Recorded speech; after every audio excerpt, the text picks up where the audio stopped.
ಯಾಕೆ ಸರ್ ಡಲ್ಲಿಗಿದ್ದೀರಾ? ಜೀವನದಲ್ಲಿ ಯಾವತ್ತೂ ಡಲ್ ಆಗಬಾರ್ದು. ಡಲ್ ಆದ್ರೆ ಜೀವನ ಹೊರಟುಬಿಡುತ್ತೆ. ತಗೊಳ್ಳಿ ಸರ್, ತಗೊಳ್ಳಿ. ಮೈಸೂರು ಮ್ಯಾಂಗೋ ಚಾನೆಲ್ಗೆ ಮರಳಿ ಸ್ವಾಗತಂ, ಸುಸ್ವಾಗತಂ. D boss he doesn't like media. ಏನ್ರಿ media? But media like D boss for TRP. ಹೆಂಗಿದೆ opening thrill? D boss news ಹೆಂಗೋ ಸ್ವಲ್ಪ ತಣ್ಣಗಾಯ್ತು ಅನ್ನೋ ಹೊತ್ನಲ್ಲೇ ಇವನ್ ಯಾರೋ ಸಿಂಗ್ಲಿಕ್ ಸಿದ್ದಣ್ಣ ಪುಂಗೋದ್ರಲ್ಲಿ ಪ್ರತಾಪ ಪ್ರದೀಪ ರಕ್ಷಕನು ಮೀರಿಸ್ತೀನಿ ಅಂತ ಹೆಂಗು ಪುಂಗ್ಲಿ ಅವಾರ್ಡ್ಗೆ ಪೈಪೋಟಿ ನಡೆಸ್ತಾ ಇದ್ದಾನೆ. ಶಾಕ್ ಆಗ್ತಾರೆ. ಈ ಸಿಂಗ್ಲಿಕ್ ಸಿದ್ದಣ್ಣ ಇದೇ ತಿಂಗಳು 9ನೇ ತಾರೀಕು ಸನ್ನಡತೆ ಆಧಾರದ ಮೇಲೆ ಪರಪ್ಪನ ಅಗ್ರಹಾರದಿಂದ ರಿಲೀಸ್ ಆಗಿದ್ದಾನೆ. Congratulation brother. ಅಲ್ಲಿಂದ ಇಷ್ಟು ದಿನ ಪತ್ತೆನೇ ಇಲ್ದಿದ್ದೋನು ಈಗ 2-3 ದಿನಗಳಿಂದ ನ್ಯೂಸ್ ಚಾನೆಲ್ಸ್ ಮುಂದೆ ದಿಢೀರ್ ಪ್ರತ್ಯಕ್ಷ ಆಗಿ ಕಲರ್ ಕತೆಗಳು ಹೊಡಿತಾವನೆ. ಬೋನ್ರಪ್ಪ ಅಣ್ಣ ಹೇಳಿರೋದು ಎಷ್ಟು ಸತ್ಯ ಎಷ್ಟು ಮಿಥ್ಯ ಅಂತ ತುಲನೆ ಮಾಡೋಣ. 7ನೇ ತಾರೀಕು ಕರ್ಕೊಂಡು ನಮ್ಮನ್ನ ಕ್ವಾರಂಟೈನ್ ಹಾಕ್ತಾರೆ. ಕ್ವಾರಂಟೈನ್ ಹಾಕಿದಾಗ ನಾವು ಒಂದೇ ಸೆಲ್ ಇರ್ತೀವಿ, ಒಂದೇ ರೂಮಲ್ಲಿ ಇರ್ತೀವಿ. ಪ್ರಜ್ವಲ್ ರೇವಣ್ಣ ಸರ್ 4ನೇ ರೂಮಲ್ಲಿ ಇರ್ತಾರೆ. ಅವ್ರು ಬೆಳಿಗ್ಗೆ ಎದ್ದು ನಾವು ಅವ್ರನ್ನ ಭೇಟಿ ಮಾಡ್ತೀನಿ. ಅವಾಗ ಅವರು ತುಂಬ ಆತ್ಮೀಯವಾಗಿ ತಪ್ಪಿಕೊಂಡು ಅವರು ಕೂಡ ತಪ್ಪಿಕೊಂಡು ಮಾತಾಡ್ತಾರೆ. ನನ್ನ ಭೇಟಿ ಮಾಡಿಬಿಟ್ಟು ನನ್ನ ಟಿ ಶರ್ಟ್ ಮೇಲೆ ಸೈನ್ ತಗೊಳ್ತೀನಿ ಪ್ರಜ್ವಲ್ ರೇವಣ್ಣ ಸರ್. ಹೆಂಗೂ ಪ್ರಜ್ವಲ್ ರೇವಣ್ಣನ್ ಭೇಟಿ ಮಾಡಿ ತಪ್ಕೊಂಡೆ ಅಂತಿದ್ಯಾ? ಹಂಗೆ ಪಕ್ಕದ ಸೆಲ್ಲಲ್ಲಿದ್ದ ಸೂರಜ್ ರೇವಣ್ಣನು ತಪ್ಕೊಳ್ಳತ್ತಾನೆ. ಟಿ ಶರ್ಟ್ ಮೇಲೆ ಆಟೋಗ್ರಾಫ್ ಏನು, ನೀನ್ ಕೆನ್ನೆ ಮೇಲೆ ಟೂತ್ ಗ್ರಾಫೇ ಹಾಕಿರೋರು. ಪ್ರಜ್ವಲ್ ಸರ್ ಇರೋದು, ಪ್ರಜ್ವಲ್ ರೇವಣ್ಣ ಸರ್ ಇರೋದು. ಪ್ರಜ್ವಲ್ ಕತೆ ಬಿಟ್ಟು ಡಿ ಬಾಸ್ ಕತೆ ಹೇಳೋಣ. ದರ್ಶನ್ ಸರ್ ಹೊರಗಡೆ ನಿಂತಿರ್ತಾರೆ. ಹೊರಗಡೆ ನಿಂತ್ಕೊಂಡಾಗ ಇವರು ಅಧಿಕಾರಿಗಳು ಹೇಳ್ತಾರೆ, ಏನಪ್ಪ ದರ್ಶನ್ ಇವರು ನಿನ್ನ ಅಭಿಮಾನಿ ಅಂತೆ, ದರ್ಶನ್ ಅವರೇ ಅಂತಾರೆ. ದರ್ಶನ್ ಅವರೇ ನಿನ್ನ ತುಂಬ ದೊಡ್ಡ ಅಭಿಮಾನಿ ಅಂತಿವರು, ಸನ್ನಡತೆ ಆಧಾರದ ಮೇಲೆ ನಾಳೆ ಬಿಡುಗಡೆ ಆಗ್ತಿದ್ದಾರೆ, ಭೇಟಿ ಮಾಡ್ತೀರಾ ಅಂತ. ಮೇಡಮ್ ಸೆಕೆಂಡ್ ಥಾಟ್ ಯೋಚನೆ ಮಾಡೋಣ, ಅವರು ಕಳಿಸ್ಕೊಡಿ ಅಂತಾರೆ. ಅಲ್ಕಣ ಡಿ ಬಾಸು ಇವಾಗಿರೋ ಮನಸ್ಥಿತಿಲಿ ಅವ್ರ ಆಪ್ತರ್ನೇ ಭೇಟಿ ಮಾಡದೆ ವಾಪಸ್ ಕಳಿಸ್ತವ್ರಂತೆ. ಅದ್ ಹೆಂಗೆ ಎಲ್ಲಾರನ್ನು ಬಿಟ್ಟು ನಿನ್ನ ಭೇಟಿ ಮಾಡಕ್ ಒಪ್ಕೊಂಡ್ರು ಅಂತೀನಿ. ಅದ್ ಹೆಂಗೆ ಸಾಧ್ಯ? ನಾನೊಂದು ರಿಕ್ವೆಸ್ಟ್ ತಗೊಂಡ್ ಬಂದಿದ್ದೀನ ನಿಮ್ಮ ಹತ್ರ, ಒಂದು ರಿಕ್ವೆಸ್ಟ್ ತಗೊಂಡ್ ಬಂದಿದ್ದೀನಿ. ದಯವಿಟ್ಟು ಆನಾಪಾನ ಸತಿ ಧ್ಯಾನ ಮಾಡ್ತೀರಾ ನೀವು ಅಂತ. ಹಂಗಂದ್ರೆ ಅದ್ ಹೆಂಗ್ ಗೊತ್ತಿಲ್ಲ ನನಗೆ ಅಂತ. ನಾನು ಮಾಡಿಸ್ತೀನಿ, ದಯವಿಟ್ಟು ಪ್ಲೀಸ್ ಮಾಡಿ. ಯಾಕಂದ್ರೆ ಈ ಜಾಗದಲ್ಲಿ ಧ್ಯಾನ ತುಂಬಾ ಇಂಪಾರ್ಟೆಂಟು. ನೀವು ದಯವಿಟ್ಟು ಮಾಡ್ತೀರಾ ಅಂತ ಕೇಳ್ತೀನಿ. ಮಾಡಿಸು, ನಾನು ಮಾಡ್ತೀನಿ ಅಂತ. ಅವರು 10 ನಿಮಿಷ ಧ್ಯಾನ ಮಾಡ್ತಾರೆ ಮೇಡಮ್. ಅಲ್ಲೆಲ್ಲೆಲ್ಲೆ ಹೋದ ತಕ್ಷಣ ಅವ್ರ ಜೊತೆ ಕಷ್ಟ ಸುಖ ಮಾತಾಡದೆ ಖಾನಾ ಪೀನಾ ಎಲ್ಲ ಬಿಟ್ಟು ಆನಾಪಾನ ಧ್ಯಾನಕ್ಕೆ ಧುಮುಕ್ಬಿಟ್ರಂತೆ. ಅದು ಇವನು ಹೇಳಿದ ತಕ್ಷಣ ಅವ್ರು ಒಪ್ಕೊಂಡು 10 ನಿಮಿಷ ಧ್ಯಾನ ಮಾಡ್ಬಿಟ್ರಂತೆ. ಎಲ್ಲದಕ್ಕಿಂತ ಕಾಮಿಡಿ ಏನಪ್ಪಾ ಅಂದ್ರೆ ದರ್ಶನ್ ಸರ್ ಧ್ಯಾನ ಅಂದ್ರೆ ಏನು ಗೊತ್ತೇ ಇಲ್ಲ ಅನ್ಬಿಟ್ರಂತಲ್ಲ. ಧ್ಯಾನ ಅನ್ನೋದೇನ್ rocket science Shiva? D boss ಗೊತ್ತಿಲ್ಲ ಅನ್ನಕ್ಕೆ ಏನ್ ಪುಂಕ್ತಾ ಇದೆಯೋ ಅಣ್ಣ? ಮಾಡ್ಸೋದು ಹೆಂಗ್ ಮಾಡಿಸು ಅಂತಂದ್ರು. ಅವಾಗ ಕುತ್ಕೊಂಡು 10 ನಿಮಿಷ ಧ್ಯಾನ ಮಾಡಿಸಿದೆ ನಾನು ಅವ್ರಿಗೆ. ಅವ್ರು ಚೆನ್ನಾಗಿದೆ, ಕಂಟಿನ್ಯೂ ಮಾಡ್ತೀನಿ ನಾನು. ಅಲ್ಲಣ್ಣ ಒಳ್ಳೆ ಒದೆ ಬಿದ್ದಿರೋ ಓತಿಕ್ಯಾತ ತರ, ಗದ್ದೆಲಿರೋ ಗೊದ್ಲುಗಪ್ಪೆ ತರ ನಿಮಿಷಕ್ಕೆ 10 ಸಲ ಗರ್ಕ ಗುರ್ಕ ಅಂತ ಸೌಂಡ್ ಮಾಡ್ತೀಯ. ಈ ತರ ಸೌಂಡ್ ಗಳು ಮಾಡ್ಕೊಂಡು ಅದ್ ಹೆಂಗಣ ಅವ್ರಿಗೆ 10 ನಿಮಿಷ ಧ್ಯಾನ ಮಾಡಿಸ್ಬಿಟ್ಟೆ. ನಿನ್ ಸೌಂಡ್ ಗಳು ಕೇಳ್ತಿದ್ರೆ ಧ್ಯಾನ ಅಲ್ಲ, ಕ್ಯಾಣ ಜಾಸ್ತಿಯಾಗಿ ಜೊತೆಲಿರೋರು ನಿನ್ ಎಕ್ಕತ್ ಮೇಲೆ 2 ಏಟ್ ಹಾಕ್ತಾರೆ ಅಷ್ಟೇ.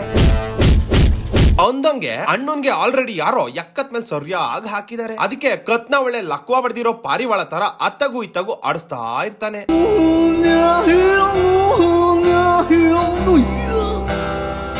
ಸರ್ ಅವ್ರ ಜೊತೆ 12 ನಿಮಿಷ ನಾನು 2 ನಿಮಿಷ ಮಾತಾಡಿನಿ ಅವ್ರ ಹತ್ರ ಅಷ್ಟೇ.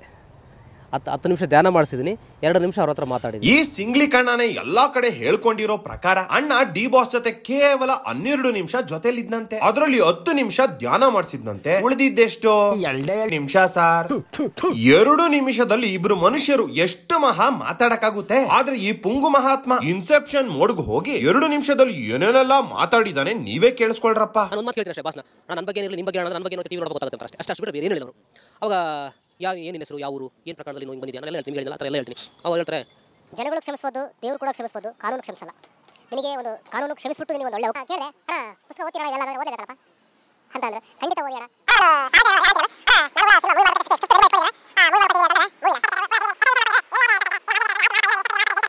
ಅಣ್ಣ ನನ್ನ ಕೈಲಾಯ್ತಾ ಇಲ್ಲ, ಅಯ್ಯೋ ಅಣ್ಣ. ಇಷ್ಟೇ ಅಲ್ಲ, ಇನ್ನು ಬೇಜಾನ್ ಪುಂಗಿದಾನೆ ಶಿವ. 2 ನಿಮಿಷ ಮಾತಾಡ್ದೆ ಅನ್ಬಿಟ್ಟು 20 ನಿಮಿಷಕ್ಕಾಗುವಷ್ಟು ಕತೆ ಪುಂಗ್ತಾವನಲ್ಲ ಈ ಸುಳ್ಗಾರ್ ಸಿದ್ದಣ್ಣ. ಈ ತರ ಡಿಂಗ್ ಡಾಂಗ್ ಮಾತಾಡ ನನ್ನ ಹತ್ರ ಕಟ್ಟಿಟ್ಬಿಡೆ. ಇನ್ನು ಕೆಲವರು ಹೇಳ್ಬೋದು, ಏನೋ ಟೈಮ್ ಹೇಳುವಾಗ ಸ್ವಲ್ಪ ಹೆಚ್ಚು ಕಮ್ಮಿ ಹೇಳಿರ್ಬೋದು, ಹಂಗಂತ ಅವ್ನು ಹೇಳಿರೋದೆಲ್ಲ ಸುಳ್ಳು ಅಂತ ಹೆಂಗ್ ಹೇಳ್ತೀಯಾ ಅಂತ. ಅಣ್ಣ ಸುಳ್ಳು ಹೇಳಿರೋದಕ್ಕೆ ಪ್ರೂಫ್ ಇಲ್ಲಿದೆ ನೋಡ್ರಪ್ಪ. ದರ್ಶನ್ ಸರ್ ಕೂಡ ಅವರು ಒಂದು ಆಟೋ ಕೊಟ್ಟಿದ್ದಾರೆ ಸರ್. ಅದು ಊರಲ್ಲಿ ಬಿಟ್ಟು ಬಂದ್ಬಿಟ್ಟೆ ಅದನ್ನ ಆಳೆ ಮೇಲೆ ಒಂದು ಆಳೆ ಮೇಲೆ ಅದೇ ಜಸ್ಟ್ ನಿಮ್ಮ ದಾಸ ಅಂತ ಬರ್ತಾರೆ. ಕೇಳಿಸ್ಕೊಂಡ್ರೇನಪ್ಪ, ಹಾಳೆಯ ಮೇಲೆ ನಿಮ್ಮ ದಾಸ ಅಂತ ಬರ್ದಿದಾರಂತೆ. ಇದೇ ಪುಂಗಿ ಪುಟ್ಲಿಂಗು ಇನ್ನೊಂದ್ ಚಾನಲ್ ನಲ್ಲಿ ಹಿಂಗ್ ಹೇಳಿದಾನೆ. ಅಲ್ಲಿ ಅವರು ನಿಮ್ಮ ದಾಸ ಅಂತ ಬರ್ಕೊಡ್ತಾರೇನೋ ನನಗೆ ಮಾತ್ರ ದರ್ಶನ್ ಅಂತಾನೆ ಬರ್ಕೊಟ್ಟಿರೋದು. ಈ ಪುಂಗಣ್ಣ 12 ನಿಮಿಷದ ಕತೆ ಏನೋ ರೆಡಿ ಮಾಡ್ಕೊಂಡವನೆ, ಆದ್ರೆ ಸರಿಯಾಗಿ ರಿಹರ್ಸಲ್ ಮಾಡ್ದೆ ಆ ತಾತ್ರದಲ್ಲಿ ಬಂದ್ಬಿಟ್ಟವನೆ. ಅದಕ್ಕೆ ಅಲ್ಲೊಂದು ಇಲ್ಲೊಂದು ಮಾತಾಡಿ ಹಿಂಗ್ ತಗ್ಲಾ ಹಾಕೊಂತವನೆ. ಟೋಟಲ್ ಡೈಲಾಗ್ ನಾ ಚೆನ್ನಾಗಿ ಪ್ರಾಕ್ಟೀಸ್ ಮಾಡ್ಬಿಟ್ಟಿದೀನಿ, ಸ್ಯಾಂಪಲ್ ಒಂದು ಬಿಡ್ಲಾ. ಇನ್ನು ಕಾಮಿಡಿ ಏನಪ್ಪಾ ಅಂದ್ರೆ ದರ್ಶನ್ ಸರ್ಗೆ ಜೈಲ್ ಫ್ರೆಂಡ್ ಅಂತ ಬರ್ಕೊಡಿ ಎಂದಂತೆ. ದರ್ಶನ್ ಅಂತ ಬರ್ಕೊಡ್ತಾರೆ. ನಾನಿದ್ದು ನಾನು ಸೂರ್ಯ ಅವ್ರಿಗೆ ಹತ್ರ ಅಣ್ಣ ಜೈಲ್ ಫ್ರೆಂಡ್ ಅಂತ ಬರೋಣ. ಅದಕ್ಕೆ ದರ್ಶನ್ ಸರ್ ಅಂದಿರ್ಬೇಕಲ್ವೇ. ಇವನನ್ನ ದರ್ಶನ್ ಸರ್ ಹತ್ರಕ್ ಬಿಟ್ಕೊಂಡಿರೋದೇ ಡೌಟ್. ಅಂತದ್ರಲ್ಲಿ ಸೇರುದ್ದ ಅಲ್ಲ ಮಾರುದ್ದ ಅಲ್ಲ ಊರುದ್ದನೆ ಪುಂಕ್ತಾವನಲ್ಲ. ಇಷ್ಟಾದ್ಮೇಲೆ ಅವ್ನು ಹೇಳ್ತಿರೋದು ನಿಜ ಅನ್ನೋರ್ಗೆ ಇನ್ನೂ ಒಂದು ಪ್ರೂಫ್ ತೋರಿಸ್ತೀನಿ. ಬಾಸ್ ಒಂದು ಮಾತಾಡೋರು ಅಂತ ಅನ್ಕೊಂಡಿದ್ದೆ ನಾನು, ಬಟ್ ಅದನ್ನ ಹೇಳಕ್ಕಾಗ್ಲಿಲ್ಲ. ಈ ಮಾಧ್ಯಮ ಮೂಲಕ ಬಾಸ್ ಯಾವಾಗ್ಲೂ ನಿಮ್ಮ ಅಭಿಮಾನಿಗಳು ನಿಮ್ಮ ಜೊತೆ ಇರ್ತಾರೆ. ನೀವು ಅಭಿಮಾನಕ್ಕೆ ಎಷ್ಟು ಗೌರವ ಕೊಡ್ತೀರಿ, ಅಭಿಮಾನಿಗಳು ಕೂಡ ಅಷ್ಟೇ ಗೌರವ ಕೊಡ್ತಾರೆ. ನಿಮ್ಮನ್ನು ಯಾವತ್ತೂ ಕೈ ಬಿಡಲ್ಲ. ಸೊ ಈ ಸಿಂಗ್ಲಿಕ್ ಸಿದ್ದಣ್ಣ ಇನ್ನೊಂದು ಚಾನೆಲ್ ನಲ್ಲಿ ಇದೇ ವಿಷಯದ ಬಗ್ಗೆ ಏನ್ ಹೇಳಿದಾನೆ ಕೇಳಿಸ್ಕೊಂಬನ್ರಪ್ಪ. ಬಾಸ್ ಎಲ್ಲ ಅಭಿಮಾನಿಗಳು ನಿಮ್ಮ ಜೊತೆ ಇರ್ತಾರೆ. ಅದು ಬೇರೆ ಏನಾದ್ರೂ ತೀರ್ಮಾನ ಮಾಡೋದು ನಾವಲ್ಲ, ಬಟ್ ಅಭಿಮಾನಿಗಳು ಯಾರು ನಿಮ್ಮನ್ನು ಕೈ ಬಿಡಲ್ಲ, ನಿಮ್ಮ ಜೊತೆ ಇರ್ತೀವಿ ಬಾಸ್. ರಾಮ ಬಂದೇ ಈ ಮಾತು ಹೇಳಿದ್ದು, ರಾಮ ಬಂದೇ ಬರ್ತಾರಂತ ಶಬರಿ ಕಾದ್ಲಲ್ಲ ಹಂಗೆ ನೀವು ಬಂದೇ ಬರ್ತೀರಿ ಅಂತ ಎಲ್ಲ ಅಭಿಮಾನಿಗಳು ಕಾಯ್ತಾರೆ, ನಿಮ್ಮ ಕುಟುಂಬನೂ ಕಾಯ್ತಾರೆ, ನಿಮ್ಮ ಜೊತೆ ನಾವಿರ್ತೀವಿ ಬಾಸ್ ಅಂತ ಹೇಳ್ಬೋದು. ಅಣ್ಣ ಏನಾದ್ರೂ ಹುಚ್ಚಣಬೆ ತಿಂದು ಹೆಲುಸಿನೇಷನ್ ಹೋಗಿದಾನೋ ಏನಪ್ಪ. ಅಲ್ಲಿ ಆ ಮಾತನ್ನ ಡಿ ಬಾಸ್ಗೆ ಹೇಳೋದ್ ಮರ್ತಿದ್ದೆ ಅಂತಾನೆ, ಇಲ್ಲಿ ಅದೇ ಮಾತನ್ನ ಹೇಳ್ಬಿಟ್ ಬಂದೆ ಅಂತಾನೆ. ಸತ್ಯ ಹೇಳೋರು ಹೆಂಗೆ ತಿರುಗಿಸಿ ಮುರುಗಿಸಿ ಪ್ರಶ್ನೆ ಕೇಳಿದ್ರು ಒಂದೇ ಉತ್ತರ ಕೊಡ್ತಾರೆ, ಆದ್ರೆ ಸುಳ್ಳು ಹೇಳೋರು ಒಂದೇ ಪ್ರಶ್ನೆನ ಪದೇ ಪದೇ ಕೇಳಿದ್ರು ತರಾವರಿ ಉತ್ತರ ಕೊಟ್ಟು ತಗಲಾಕೋತಾರೆ. ಇವನ್ ತರ. ಮೇಡಮ್ ಒಂದು ಮಾತು, ನನಗೆ ಇಷ್ಟೊತ್ತು ಯಾರು ಎಂಟ್ರಿ ಮಾಡಿದಾರೋ ಅವ್ರ ಹತ್ರ ಅಂದ್ರೆ ಈ ವಿಚಾರ ನಾನು ಎಲ್ಲೂ ಹೇಳಿಲ್ಲ. ಈ ವಿಚಾರ ಹೇಳಿಲ್ಲ.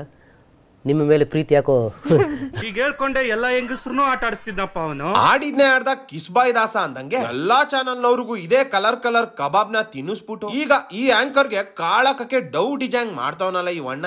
ನಿಮ್ಮ ಮೇಲೆ ಪ್ರೀತಿ ಯಾಕೋ ದುರ್ಗ ಅಲ್ವಾ, ನೀವು ಚಿತ್ರದುರ್ಗ ಅಲ್ವಾ ಅಂತಂದ್ರು. ಹೂನಣ್ಣ ಅಂತಂದೆ. ದುರ್ಗಕ್ಕೆ ಹೋಗಿ ಆ ಕುಟುಂಬನ ಭೇಟಿ ಮಾಡೋಕ್ಕಾಗುತ್ತೆ ನಿನ್ ಕೈಲಿ ಅಂತಂದ್ರು.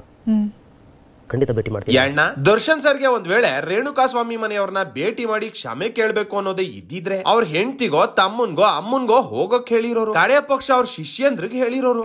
ಎಲ್ಲಾ ಬಿಟ್ಟು ಗೊತ್ತು ಗುರಿ ಇಲ್ದಿರೋ ನಿನಿಗೆ ಹೋಗ್ಬಿಟ್ಟು ನಾನು ಪರವಾಗಿ ಕ್ಷಮೆ ಕೇಳ್ಬಿಡು ಅಂದ್ರ ನನ್ ಮೇಲೆ ಆಣೆ ಇಟ್ಟು ನಾನು ಹೋಗ್ತೀನಿ ಅವ್ರ ಮನೆಗೆ. ನಾನು ಹೋಗಿ ಅವ್ರನ್ನ ಭೇಟಿ ಮಾಡ್ತೀನಿ.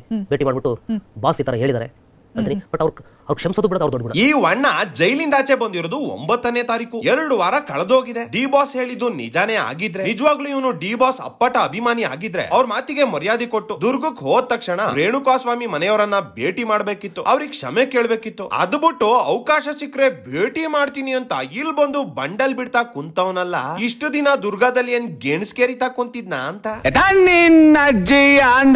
ಇನ್ನು ಈ ವಣ್ಣ ಡಿ ಬಾಸ್ ನ ಮೀಟ್ ಮಾಡಿರೋದು ಸುಳ್ಳು ಅನ್ನೋದಕ್ಕೆ ಇದೊಂದು ವಿಡಿಯೋ ಸಾಕು, ನೋಡ್ರಪ್ಪ. ಸರ್ 2023 ಜುಲೈ 18ಕ್ಕೆ ನಮಗೆ ಬೋರ್ಡ್ ಆಗುತ್ತೆ ಸರ್. ಎಲಿಜಬಲ್ ಇದ್ದೀರಾ, ನಿಮ್ಮನ್ನು ಬಿಡುಗಡೆ ಮಾಡ್ತೀವಿ ಅಂತ ತೊಗೊಳ್ತಾರೆ. ಆದರೆ ಈಗ ಬಿಟ್ಟಿದ್ದಾರೆ. ಅದನ್ನ 2024 9ನೇ ತಾರೀಕು ಬಿಡ್ತಾ ಇದ್ದಾರೆ ನಮ್ಮನ್ನ. ಅಂದರೆ 1 ವರ್ಷ ಆಗ್ತಾ ಬಂತು. ಇಷ್ಟು ಡಿಲೇ ಆಮೆಗತಿಯ ನ್ಯಾಯ ಯಾರಿಗೆ ಸಂತೋಷ ಕೊಡುತ್ತೆ ಹೇಳಿ ಸರ್?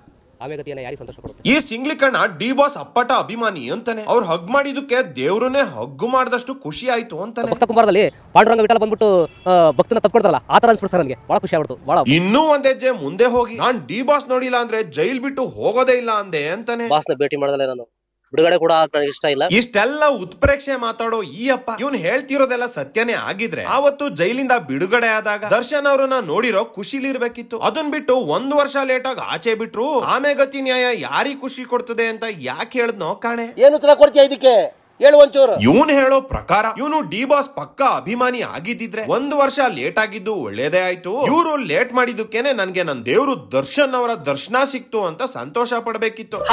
ಅದೆಲ್ಲ ಹಾಳಾಗೋಗ್ಲಿ. ಆಚೆ ಬಂದಿನ ಈ ವಯ್ಯ ಎಲ್ಲೋ ದರ್ಶನ್ ಸರ್ ಭೇಟಿ ಬಗ್ಗೆ ಒಂದು ಮಾತು ಆಡಿಲ್ಲ. ದರ್ಶನ್ ಸರ್ ಹೆಸರುನು ಪ್ರಸ್ತಾಪ ಮಾಡಿಲ್ಲ. ಈಗ ರಿಲೀಸ್ ಆಗಿ 2 ವಾರಗಳ ತನಕ ಚೆನ್ನಾಗಿ ನ್ಯೂಸ್ ನೋಡ್ಕೊಂಡು 12 ನಿಮಿಷದ ಒಂದು ಕಥೆ ರೆಡಿ ಮಾಡ್ಕೊಂಡು ಜನರಿಗೆ ಕಲರ್ ಕಾಗೆ ಹರ್ಸೋಕ್ ಬಂದಿದ್ದಾನೆ. ಸರ್ ಮುಂದೆ ಒಂದು ಸಿನಿಮಾ ಸ್ಕ್ರಿಪ್ಟ್ ಮಾಡ್ಕೊಂಡಿದ್ದೀನಿ, ದಯವಿಟ್ಟು ಪ್ರಸಾರ ಮಾಡಿ. ಸಿನಿಮಾ ಸ್ಕ್ರಿಪ್ಟ್ ಮಾಡ್ಕೊಂಡಿದ್ದೀನಿ. ಇದುವರೆಗೂ ಸಹ ಇಂಡಸ್ಟ್ರಿಯಲ್ಲಿ ಈ ತರ ಕತೆ ಬಂದಿರಕ್ಕೆ ಸಾಧ್ಯನೇ ಇಲ್ಲ. ಕೊಂಕಣ ಸುತ್ತಿ ಮೈಲಾರಕ್ ಬಂದ್ರು ಅಂದಂಗೆ ಎಷ್ಟೊಂದೆಲ್ಲ ಪಂಗ್ಬಿಟ್ಟು ಅಣ್ಣ ಕೊನೆಗೆ ಅಸ್ಲಿ ಮ್ಯಾಟ್ರಿಕ್ ಬಂದ ನೋಡಿ. ಅದ್ರ ಜೊತೆಗೆ ಸಿನಿಮಾ ಮಾಡೋದೊಂದು ಬಹಳ ಹುಚ್ಚಿದೆ ಸರ್. ಅಣ್ಣ ಸಿನಿಮಾ ಸ್ಟೋರಿ ಮಾಡ್ತಿದ್ದಾನಂತೆ, ಅದಕ್ಕೆ ಪ್ರೊಡ್ಯೂಸರ್ ಬೇಕಂತೆ. ತನ್ನ ಟ್ಯಾಲೆಂಟ್ ತೋರ್ಸೋಕೆ ಇದೇ ಒಳ್ಳೆ ಚಾನ್ಸು ಅಂತ ಜನಕ್ಕೆ 12 ನಿಮಿಷ ಟ್ರೇಲರ್ ತೋರಿಸಿದಾನೆ.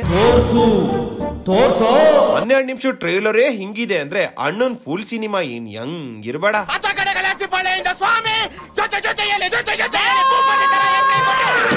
ಇನ್ನು ಇದೆಲ್ಲದಕ್ಕಿಂತ ಅಲ್ಟಿಮೇಟ್ ಕಾಮಿಡಿ ಏನಪ್ಪಾ ಅಂದ್ರೆ ಈ ಸಿಂಗ್ಲಿಕ್ ಸಿದ್ದಣ್ಣ ಪರಪ್ಪನ ಅಗ್ರಹಾರಕ್ಕೆ ಬಂದಿರೋದೇ 7ನೇ ತಾರೀಕಂತೆ. ಇದೇ ತಿಂಗಳು 7/7 ನಾನು ಬರ್ತೀನಿ ಸರ್ ಇಲ್ಲಿಗೆ.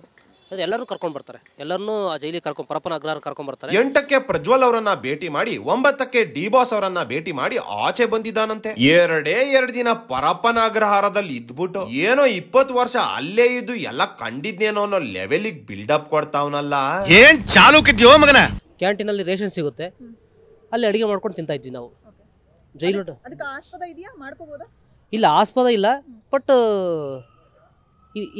ಇಲ್ಲಿಗಲ್ ಆಗಿ ಬಳಸ್ಕೋಬಹುದು ಅದನ್ನ. ಅಲ್ ಕಣಣ, ಜೈಲಲ್ಲಿ ಓನ್ ಫುಡ್ ಕುಕ್ ಮಾಡೋದು ಇಲ್ಲಿಗಲ್ಲು ಅಂತೀಯ, ಆದ್ರೂ ಮಾಡ್ಕೋತಿದ್ದೆ ಅಂತಿದ್ಯಾ. ಅಲ್ಲಿ ನೋಡಿದ್ರೆ ನೀನ ಸನ್ನಡತೆ ಆಧಾರದಲ್ಲಿ ಬಿಡುಗಡೆ ಮಾಡವ್ರೆ. ಈಗ ನೀನ್ ಮಾತಾಡಿರೋದ್ನ ಅವ್ರೇನಾದ್ರೂ ನೋಡ್ಬಿಟ್ರೆ ದುರ್ನಡತೆ ಅಂತ ಮತ್ತೆ ಒಳಿಕ್ ಹಾಕ್ಬಿಡ್ತಾರೆ. ಹುಷಾರು.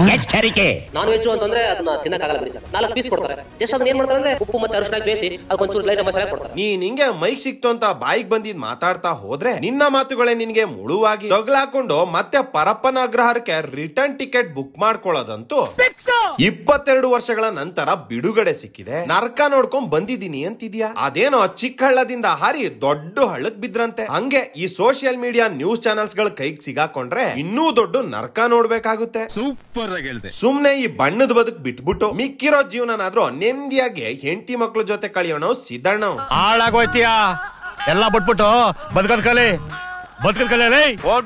ವಿಡಿಯೋ ಇಷ್ಟ ಆಗಿದ್ರೆ ಲೈಕ್ ಮಾಡಿ, ಕಮೆಂಟ್ ಮಾಡಿ, ಸಬ್ಸ್ಕ್ರೈಬ್ ಮಾಡಿ, ಹಂಗೆ ಗಂಟೆ ನೋಡಿರಪ್ಪ.